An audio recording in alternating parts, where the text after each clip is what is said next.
This is the Tristan Law Show. If it's your first time here, welcome. And if you've been here before, welcome back. I'm Tristan Law, semi-retired pro wrestler, and today, I'm your host. So, Triple H is officially in the WWE Hall of Fame for 2025. And, you know, if you're living underneath a rock, just a couple minutes ago, maybe like in the last hour, they also announced somebody else. They announced Michelle McCool, the wife of The Undertaker. And I just want to start. Don't think they're adding her because she is the wife of The Undertaker. You know, she had her accolades and then became the wife of The Undertaker. So, you know, I wouldn't say that she's not deserving to be in the WWE Hall of Fame. But the question that I'm asking you today is, who is next? Some of the names that we're going to be talking about today have been waiting for years. They've made an undeniable impact on the world of pro wrestling, more so the WWE than any place else. And one of the names that I'm going to name for you, it might just hit you right in the feels. But before we start, I wanted to let you know that this podcast is totally interactive. So I want you to know that all you've got to do is interact in the chat, whether you're watching this live or on demand on YouTube. Just go ahead and go in the chat and just type out whatever it is that you want to type that is on your heart, because I read every message. And today, we are going to debate. So who do you think is missing from the WWE Hall of Fame? I'm looking forward to see what you have to say throughout the show. But the first person I'm talking about, before the WWE became a global phenomenon, let me not even stop, before pro wrestling became the global phenomenon that it is today, this person that I'm naming played a major role in making pro wrestling mainstream. If you don't know who I'm talking about none other than Cyndi Lauper. She wasn't just another celebrity, that's her in the middle, between, you know, Hulk Hogan, Lion Hulk Hogan, and Mr. T. Cyndi Lauper, she wasn't just another celebrity who made a guest appearance in the WWE. In fact, she was the first celebrity to make a guest appearance in the WWE. And she was one of the most important figures in the WWE to make it rise to mainstream in the success of the 1980s. Without her influence, without Mr. T, without Hulk Hogan, there would have been no WrestleMania. We're getting ready for WrestleMania 41 right now. Right, we're on the road to WrestleMania. And without Cyndi Lauper, there would have been no WrestleMania. WrestleMania 1 would not have been launched into the cultural and global phenomenon that it is today. Here is why she absolutely deserves to be in the WWE Hall of Fame.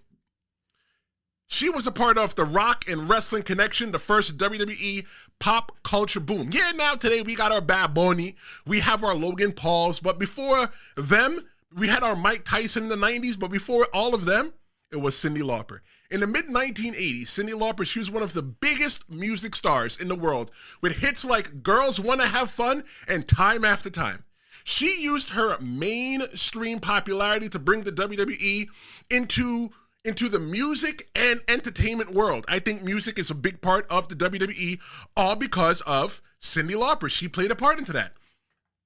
Cyndi used her mainstream popularity to do all of that, and she helped cross over Vince McMahon's vision of making pro wrestling a worldwide phenomenon, making pro wrestling just more than just a part of the state or the world that you etch out. So if in case you don't know, pro wrestling used to be, you know, okay, this is my territory. I got this state, you got that state, I got these couple states. But Vince McMahon thought bigger. He said, I want the world, I want the planet. And if it was up to Vince McMahon, he'd have the whole entire universe. But when it comes to Cyndi Lauper, she wasn't just a guest. She was directly involved in a major WWE storyline that helped define the era. She managed Wendy Richter in that first WrestleMania and made women's wrestling at WrestleMania a big deal. So we're all up in arms today talking about how, you know, pro wrestling is this for women, pro wrestling is that for women. But without Cyndi Lauper, there would have been no women's wrestling at WrestleMania, probably. At the Brawl to End It All. This was like one of the big events leading up to WrestleMania. This was in 1984. This is the first time pro wrestling ended up on MTV. They had Sunday Night Heat and a bunch of other wrestling things on MTV in the late 90s. But before that, about 15 years prior, we had the Brawl to End It All on MTV, and Wendy Richter, along with Cyndi Lauper in her corner, she defeated the Fabulous Moolah for the WWF Women's Championship. This was the first time that a wrestling event ever aired on MTV, drawing such huge mainstream attention to the WWE. That's why I think that she deserves to be in the WWE Hall of Fame. She's not in the WWE Hall of Fame. And one thing I'm going to do as well, too, I'm going to let you know some names that are in the WWE Hall of Fame over her. Why are they in there and she's not? Let's keep going. She helped, with the brawl to end it all and the war to settle the score. Those are major TV events for the WWE, WWF back in the day that brought millions of viewers from MTV to the WWE. Right? Okay, you know what? If Cyndi Lauper's in it, I think I should be in it as well, too. This was the first time WWE reached a mainstream, non-pro wrestling audience directly leading to WrestleMania success. Why is she ain't in the WWE Hall of Fame, huh? Without Lauper, I'm going to say this right now. Without Cyndi Lauper, WWE might not have been able to make that connection with non-pro wrestling fans, with the MTV audience that weren't pro wrestling fans, that helped launch WWE into being this pop culture thing. The reason why pro wrestling is so famous, why all the stars want to go, why it's so cool for all the stars to be in this, because of Cyndi Lauper. Looking at WrestleMania 1, Cyndi Lauper was a major reason WrestleMania 1 was a success. Tell me that I'm a lie. Yeah, Hulk Hogan was there, brother. Yeah, Mr. T was there. I pity the fool. But what about girls just want to have fun? Her involvement alongside Mr. T and Hulk Hogan was one of the key selling points that made people come up off their wallets and give that money. Yeah, she's recognized by the WWE, but she's still not inducted. Why? Let me tell you. WWE has acknowledged Cyndi Lauper and her impact on pro wrestling multiple times. She was featured in WWE's Women History Month tributes. She's appeared on Monday Night Raw in 2012, where Roddy Piper presented her with a framed gold record of appreciation for her WWE contributions. Stephanie McMahon has publicly praised her for her contributions to WWE history. So here's the question. So why Cyndi Lauper ain't in there yet? If you like what I'm talking about, go ahead and hit that subscribe button. The subscribe means a lot. It means that you think I'm doing a good job, but we're not done yet. We got so much to do. Cyndi Lauper's long overdue, especially when Mr. T and Kid Rock are already in there. You heard me. I said Mr. T and Kid Rock. Okay, look. Mr. T was added in 2014. Let me justify Mr. T. All right? Granted, WrestleMania's success was built off of his back. Him and Hulk Hogan. Mr. T being that pop culture icon with Mr. T with the A-Team and Rocky 3, it drew more eyes to the WWE. So yeah, Mr. T did a really good job drawing eyes to the WWE, but so did Cyndi Lauper. Without WrestleMania 1, without Mr. T, WrestleMania 1 may not have been that, successful. He followed up, though, in WrestleMania 2, and he had a boxing match with Roddy Piper. Not one of the best WrestleMania moments, but you know what? It was a moment still, nevertheless, right? He's wrestled in the ring. And you know what? He's played a bodyguard-type role for Hulk Hogan, and he was a part of the reason why pro wrestling became cool, Mr. T. Now let's look at Kid Rock. Kid Rock is a musician, just like Cyndi Lauper, okay? And what did Kid Rock do for the WWE? Well, he got inducted in 2018. He used his song, The American Badass. It was used for the Undertaker's biker gimmick, and that's what Undertaker's using right now. And he got put into the Hall of Fame for that. He performed at WrestleMania 25, a live concert before the Women's Battle Royal for the WrestleMania 25 in 2009. They put him into the Hall of Fame for that. His music was used in pay-per-view songs and promo packages. He appeared at WWE's Tribute for the Troops, and that's it. He just contributed music and a few live performances, but he never main evented a WrestleMania. He was never involved in a match in any kind of way. He never built WWE's credibility and never had an actual storyline with WWE talent. My verdict so far is, compared to Mr. T, Kid Rock's impact on the WWE was minor. His songs were used, sure, but does that warrant a Hall of Fame induction? Tell me right now in the chat whether you're watching now or on demand. When you got somebody like Cyndi Lauper, who was crucial in WWE's success, and she's still not in there, here's the question again. So why is Cyndi Lauper left out? This is where the WWE's Hall of Fame credibility gets questions. I said it. I love the WWE through and through. I've been watching WWE since Moses was a child.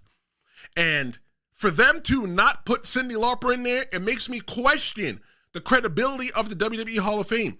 Look, If you ask me, Cyndi Lauper was just as important, if not more important than Mr. T.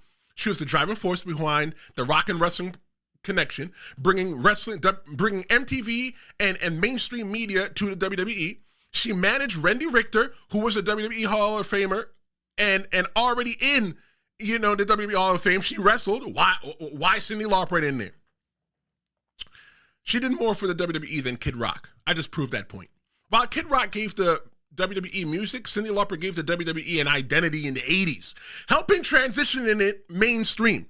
If Mr. T deserves an induction, heck, if Drew Carey, the guy from The Price is Right, he's in the WWE Hall of Fame. If they're in the WWE Hall of Fame, let me tell you something, Cyndi Lauper definitely belongs to be in the Hall of Fame.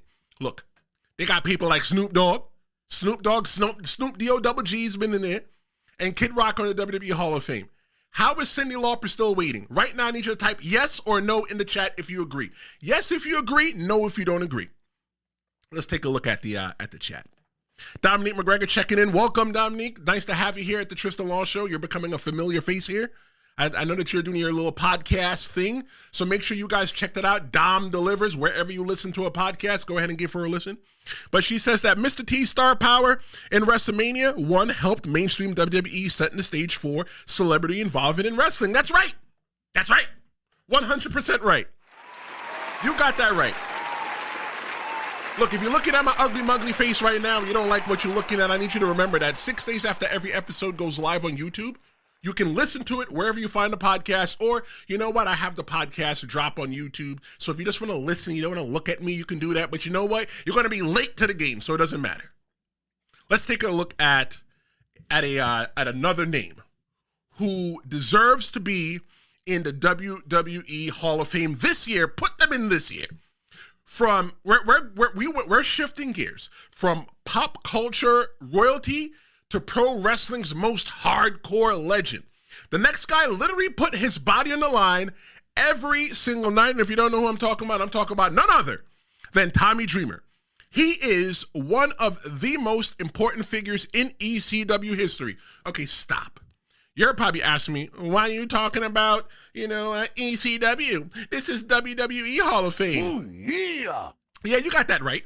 But WWE bought ECW way back in the day, back in 2001, and WWE is the premier Hall of Fame for pro wrestling. They have people in the WWE Hall of Fame that have never stepped into a WWE ring. Oh, I forgot to tell you. Tommy Dreamer stepped into a WWE ring. He has had a long history with ECW. He has a long, influential career beyond ECW, and here is why Tommy Dreamer belongs in the WWE Hall of Fame. He embodied ECW's hardcore spirit. He was willing to put his body through anything for that company and its fans. His rivalry with Raven alone is one of the most legendary feuds in ECW history. He refused to win the ECW championship for years, wanting to stay the underdog hero for the fans. Look, we know pro wrestling is predetermined, and he said, I don't want to win the championship, I just want to be the underdog. I want to come out there and fight from up underneath every single night, and that's what Tommy Dreamer did in ECW. His loyalty. He's ECW's loyalty-driven leader. While many stars left ECW for the WWE and WCW, Tommy Dreamer stayed loyal, and he was there until it shut down in 2001. Tommy Dreamer was the one that cut off the lights for ECW. I'm being a little bit dramatic, but let's say that he did. He shut off the lights for ECW. He worked behind the scenes as a talent scout, a producer, and a locker room leader in ECW, ensuring its survival as long as possible. Why is he not in the WWE Hall of Fame? Yeah, he eventually won the ECW championship in 2000, but more importantly, he was one of ECW's pillars, giving everything to ECW to make that company work. Tommy continued, and he influenced WWE and everybody else's future with this hardcore legacy, winning the WWE Hardcore Championship many times. Let's look at his long-term contributions and tell me that I'm a liar. After ECW folded, Tommy Dreamer joined the WWE and became a key figure in the hardcore division, carrying the ECW's legacy into WWE's Attitude Era. He was part of WCW's ECW revival from 26 to 2010 and became the final ECW original champion before leaving. Behind the scenes, what you don't get to see on the camera, he worked as a producer in the WWE and a talent scout, and done so in multiple promotions, influencing the next generation of wrestlers. Let's look at, okay, you're probably saying, okay, there's ECW stars in there. Look at who is already from ECW in the WWE Hall of Fame, and you tell me why Tommy Dreamer's not in there. Paul Heyman. Yes, the advocate for, Brock Lesnar, the wise man for Roman Reigns, and he is the mastermind and promoter of ECW. He was put in 2021. We got Terry Funk. Terry Funk got put in 2009, and he is the grandfather of hardcore. We got the Dudley Boys, the two guys that trained me in 2007, in June 2007, that got me started in the pro wrestling business. Why, they're in there, and I'm not doubting that they should not be in there, but why is Tommy Dreamer not in there as well, too? Oh, look, Rob Van Dam, Mr. RVD, the Mr. Whole Effing Show, he was put in 2021, and you got Sabu. Sabu was put in, I think, last year, and you got Taz, right? Maybe no, I don't think Taz was put in there. No, Taz and Sabu are not in there. But let me tell you this: when WWE was in Philadelphia, that was a time that they should have put Tommy Dreamer in the WWE Hall of Fame. Should have. So why is Tommy Dreamer still not in it? He was the face of ECW and still has continued to wrestle for over 30 years. If WWE wants to honor ECW properly, Tommy Dreamer needs to be in the WWE Hall of Fame. Look, I've met Tommy Dreamer. I've wrestled on shows with Tommy Dreamer. I've actually even wrestled Tommy Dreamer. I wrestled Tommy Dreamer on a beach about maybe 2 or 3 years ago in New Jersey. Tommy Dreamer's a nice guy, right? Tommy Dreamer doesn't walk around floating his star power because Tommy Dreamer knows he's a star. Tommy Dreamer knows that he is the heart and soul of ECW. But why doesn't the WWE know that? Let's take a look at the chat. So Dominique McGregor, she says, what if it's her personal choice not to be a part of it? You know what? That's fair. Maybe it is her personal choice not to be a part of it. But you know what? She needs to say that. Call me. She needs to come onto the Tristan Law Show and say, hey, dude, thank you so much for advocating for me. But you know what? I really don't want to be in the WWE Hall of Fame. You know when I ask her? Why? Why? Cyndi Lauper, if anybody knows Cyndi Lauper, put this on social media, tag her. You tell her, I would like to know why she's not in the WWE Hall of Fame. Maybe she has a reason why she's not in there. And Dominique comes back again and says that WWE inducts celebrities selectively and some influential figures have been overlooked. She should have gotten it. You got a hand clap again. Thank you so much. Thank you so much. Your head is for a lot more than holding up your headphones when you podcast. That's right. I guess that you wear headphones because I wear headphones when I podcast. Don't forget to come back this Tuesday, do another live show at noon. Hit that subscribe button so that you can be here, be square when we come back to talk about more pro wrestling things because we're getting ready to the road to WrestleMania and we got so much things that we got to talk about. All right, so I got another name for you. And I think this one might be a little controversial, but I definitely want to prove the case for this one. A lot of people might not, agree with me in this one, but listen to me. Just listen to me till I get to the end of my argument of to why I feel like this person should be in the Hall of Fame. And this one might surprise you, but when you think about it, this person started one of the most legendary traditions in WrestleMania history. Oh, you don't know who I'm talking about? Oh, I'm talking about none other than Ray Charles.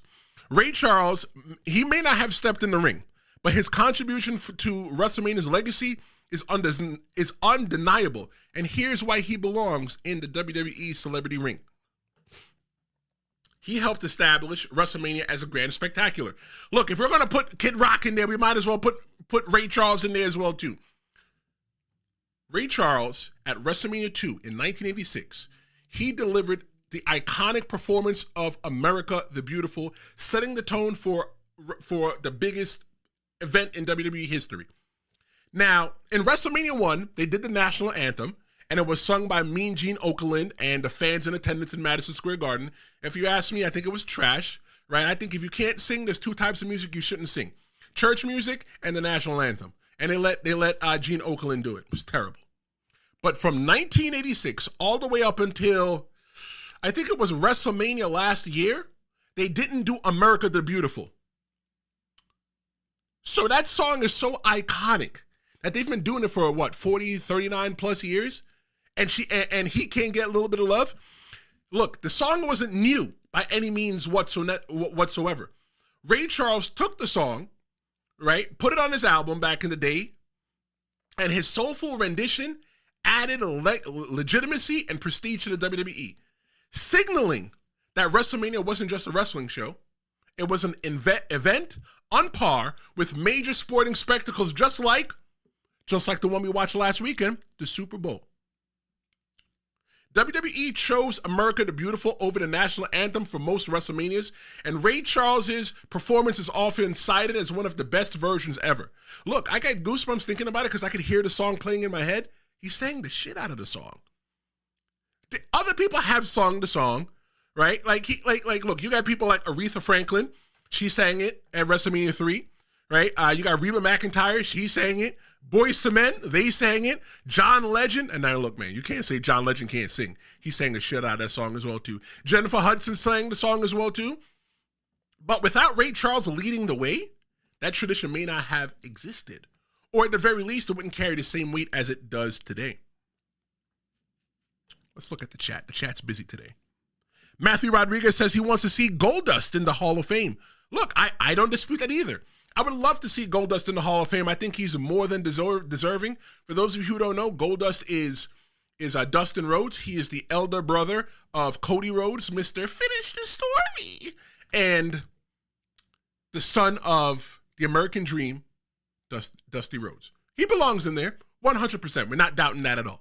He belongs in there, but you know what? Maybe because he works for, AEW right now, it's not right. But I think the day that he retires or leaves AEW, they're going to stick him in there. Or maybe they can come to some kind of deal to do a cross promotion. But whatever, we're going off track. But yes, thank you so much for your comment, Matt.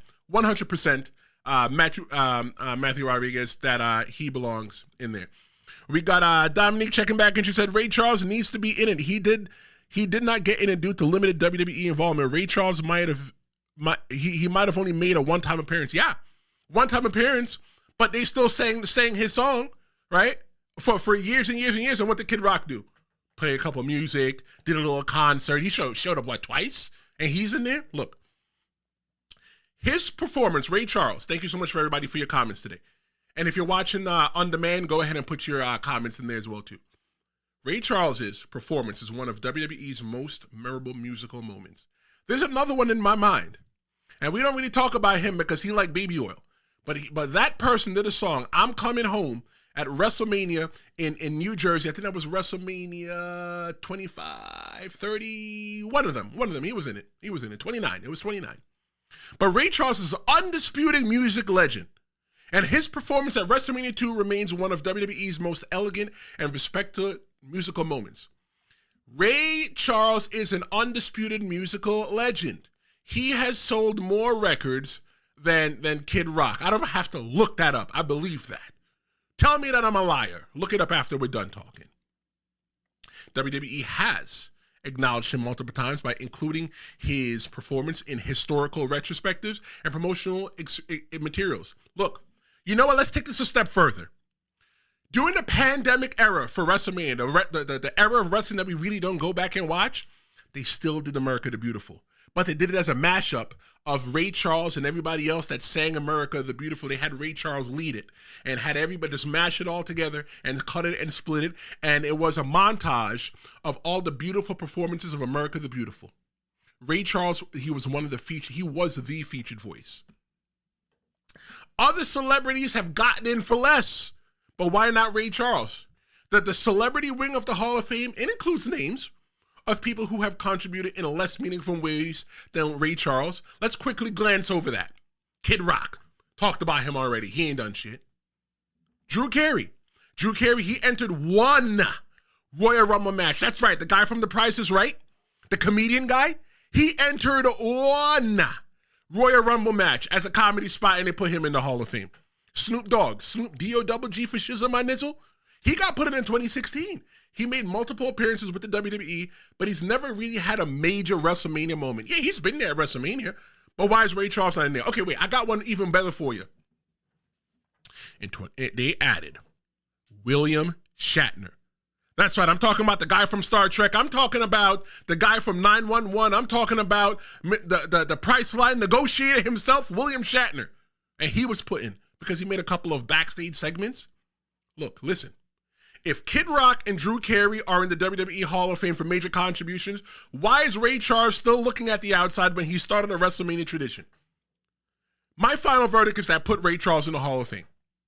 Ray Charles didn't just perform a song, he helped shape the identity of WrestleMania. He contributes to a tradition that still exists nearly 40 years later, and if WWE is serious about honoring its most influential celebrity contributors, then Ray Charles belongs in the WWE Hall of Fame celebrity wing. Let's go back to the chat. Man, we got a lot going on today. Dominique says, but I like Kid Rock, American Badass, and when the Undertaker used it. I like Kid Rock too. I'm not saying that I hate him, but why Ray Charles not in it? Thank you for your comment. Matthew Rodriguez says, but if the forbidden door opens, it will be my booking. Cindy gets inducted by two people and you will understand the joke. Wendy Richter and Timeless Tony Storm. Yeah, I get that. Yep. Because time after time and, you know, I'm giving them a hand clap because I get it. If you don't get it, I don't know where you at. You think that Ray Charles belongs in the Hall of Fame? Have I proved that point? Tell me in the chat whether you're watching live or on demand. I need to know. I like to know. I want to hear from you. If you like what I'm talking about so far, go ahead and hit that subscribe button. Sometimes I get worked up doing the Tristan Law show. I get worked up a lot because sometimes I'm passionate about my pro wrestling. It took a long time ago. Something happened on the TV, and it made me say to myself, you know what? I need to go ahead and get myself into the ring. I love pro wrestling. There's only two things in the world that I love: my son and pro wrestling. And I love that I get to talk about pro wrestling. I don't talk about my kid here. It's not a Tristan Law son podcast. Don't be doing. But the other person I want to talk about, this one might be emotional for some of you. Be sure to subscribe. If this man was still with us today, we wouldn't even be discussing his Hall of Fame induction. However, since he is no longer here with us, there is no denying his impact on the WWE, on pro wrestling, and there's still an impact felt today. Bray Wyatt, he wasn't just another WWE superstar. He was a once-in-a-generation mind who revolutionized storytelling in wrestling. His impact on WWE, his unforgettable characters, and his lasting legacy make him a no-brainer for the WWE Hall of Fame. He was one of the most creative minds in pro wrestling history. Bray Wyatt was only 2 years younger than me. So Bray Wyatt should have been looking at his 38th birthday this year. But unfortunately, he doesn't do that. He leaves behind his children and left behind his fiancée, JoJo. He reinvented character work in the WWE, blending horror and psychology and deep storytelling in ways that you've never seen before. Bray Wyatt, though, what made him special was that he wasn't just a wrestler. He was a storyteller. And I think that's one of the most important things about pro wrestling, especially in the WWE. Moves are nice. Moves are real nice. But if you can tell a story and have people emotionally invest with you and go along for the ride with you, yeah, I think you've done it. Bray Wyatt, he crafted lore-rich narratives that blurred the lines between fiction and reality. I think the way that the WWE is telling stories today, that is so long-term, and you need to start watching more than just what's happening in front of you. You need to start looking in the background. That's something that I first started seeing with Bray Wyatt. Bray's ability to evolve his character kept fans engaged for years, ensuring his presence was always must-see on TV. He debuted with the Wyatt family in 2013. It was a game-changing faction. He had the late Luke Harper and Eric Rowan, who is currently in the WWE in the Wyatt Six, which is a group that, I'm going to be talking about in a couple episodes, but they're doing some things, so I got to wait till that goes. But it was the Wyatt family was a dark, cult-like presence never seen in modern WWE. He's had legendary rivals with The Shield. Every single person in The Shield belongs in the WWE Hall of Fame. Daniel Bryan, who's Bryan Danielson, that's his real name, in AEW, and John Cena, you can't see him. Wyatt's airy promos and cryptic messages and chilling delivery made him one of the most unique people WWE has ever seen. But then it got worse. He debuted The Fiend. In 2019, he completely reinvented himself with that character, introducing a split-like personality gimmick that was never done before in the WWE like that. The Fiend was an unstoppable horror villain, while WWE kind of, pooped the bed sometimes with the character. I think that the Firefly Funhouse thing that Bray Wyatt used to do, kind of like a Mr. Rogers-esque thing, it was unsettling. It was family-friendly at the same exact time, but it was so cool to watch. The Fiend had his debut match. In let's see, when did the Fiend have his debut match? It was Finn Balor in 2019. I had that written down here somewhere because I forgot that. He's considered one of the best. It's considered one of the best character introductions in WWE history.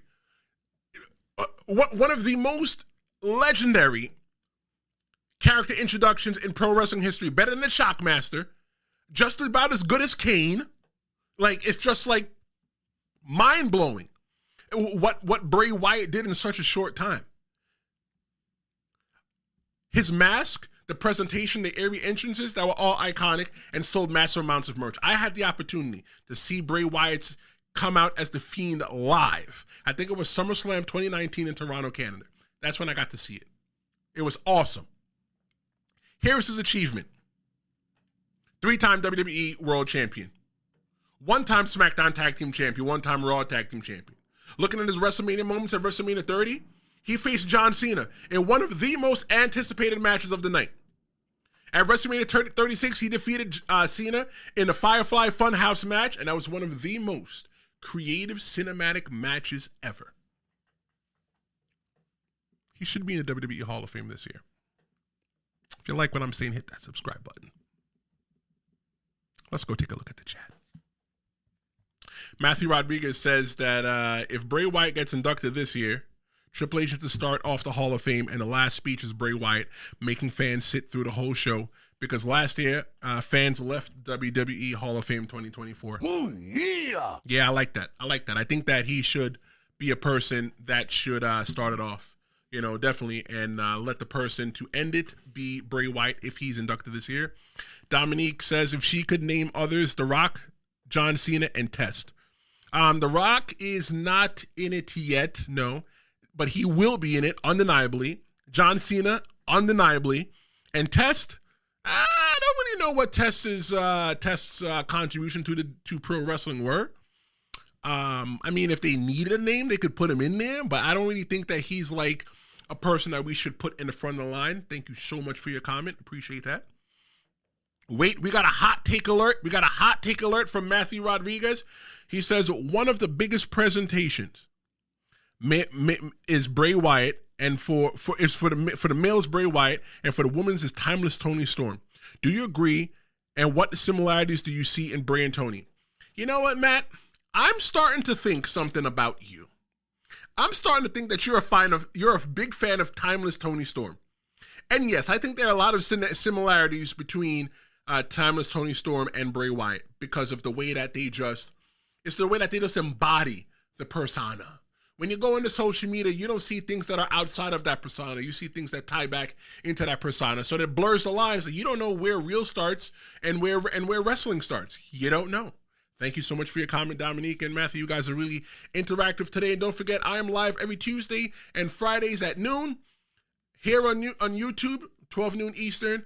But if you subscribe, you'll always get that notification that I am live, because some days, I just pick a random day because of life, or some days I might just throw in an extra show last minute because something's on my heart. Like Monday I talked about, who Jey Uso should pick for for his WrestleMania match because he won the Royal Rumble. But I needed to do it Monday. The reason why I needed to do it Monday was because I knew that Raw was coming on Monday night, and he might make the decision, and he did. He chose who I said that he should choose, and that was Gunther. Going back to Bray, his untimely passing and the Hall of Fame debate, if Bray Wyatt was still alive, we wouldn't be having this conversation. He would just be building his legacy because he would have so many more years.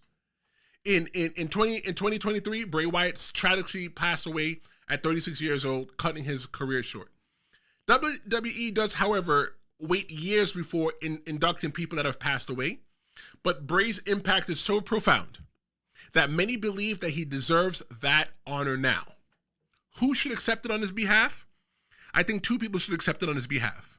His brother Bo Dallas, who is Uncle Howdy in the WWE right now, the leader of the Wyatt Six, or is he the leader of the Wyatt Six? We got some things we got to watch. And Mika Rotunda. Mika Rotunda is the sister of Bray Wyatt. I think that both of them should accept on his behalf because they were his siblings. And Bo even said that he was close. He was really close with his brother. You saw the documentary last WrestleMania season. So yeah, I definitely think that he should. My final verdict is that Bray Wyatt's legacy demands a Hall of Fame spot in 2025. Look, Bray Wyatt wasn't just a wrestler. He was a visionary. His characters, his promos, his matches, they want to live forever. And his influence is already shaping the next generation of pro wrestling. And his untimely passing only makes it more important to honor his contributions now rather than waiting years down the line. But here's the most important question. What do you think? Do you think that WWE should induct Bray Wyatt in 2025 or should they wait? Drop your comments in the chat. Let's go back to the chat one last time. Matthew Rodriguez says that it's inevitable. Jim Johnston for the WWE Hall of Fame. Yeah, 100%. Put him in there. He should be in there. He's the guy that made a lot of the most iconic songs, from the Undertaker song to Stone Cold song to the Rock song. Any song that you know from the WWE from like the 90s to like early 20-teens is probably Jim Johnston. He also says that this year Demolition enters because they signed WWE deals. You know, Demolition, they're really cool guys. I actually ended up driving them when they did a wrestling show a couple years ago, drove them to their hotel and stuff like that. Very awesome guys. Final thoughts. Cyndi Lauper, Tommy Dreamer, Ray Charles, and Bray Wyatt. 4 legends in their own right, but what do you think? Talk to me in the chat, in the comments. I read all messages and I respond to them all, whether it's live or on demand. But I want to hear from you. I want to hear your picks. Name one wrestler and one celebrity who should be in the WWE Hall of Fame this year. Drop your chat. Drop your picks in the chat comments. I'm going to say it again for the people in the back. I want to hear your picks for the 2025 Hall of Fame. Name one wrestler and one celebrity who should be in the WWE Hall of Fame this year. Tell me that in the chat.